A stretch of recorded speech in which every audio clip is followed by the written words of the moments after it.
بسم اللہ الرحمن الرحیم۔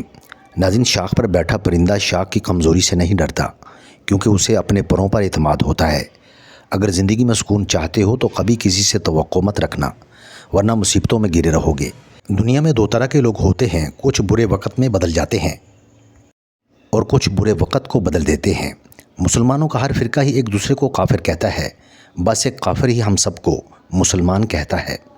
غیرت جب زنگ آلود ہو جاتی ہے تو تلواریں صرف رقص میں استعمال ہوتی ہیں۔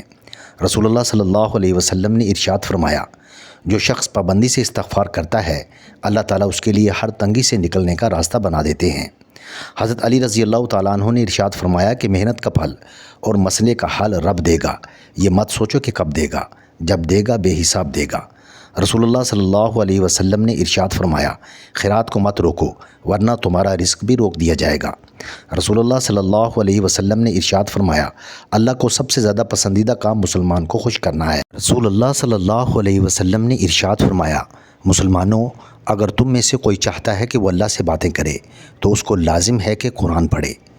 حضرت علی رضی اللہ تعالیٰ عنہ نے ارشاد فرمایا، جس نے سورۃ البقرہ پڑھی اس کو جنت کا تاج پہنایا جائے گا۔ اللہ کے یہ دو نام اس طرح پڑھ لو، انشاءاللہ 24 گھنٹوں کے اندر ہر حاجت پوری ہو جائے گی۔ یا فتاح یا کریم یا حل المشکلات، عصر سے مغرب تک مسلسل پڑھیں اور اپنی پریشانی مصیبت کو سامنے رکھ کر اللہ سے دعا کریں۔ رسول اللہ صلی اللہ علیہ وسلم نے ارشاد فرمایا، جو شخص لا حول ولا قوت الا باللہ پڑھے گا، یہ 99 مرض کی دعا ہے جس میں سب سے چھوٹی بیماری رنج و غم ہے۔ حضرت علی رضی اللہ تعالیٰ عنہ نے ارشاد فرمایا کہ جو خدا سے مدد طلب کرتا ہے، خدا اس کی مدد کرتا ہے۔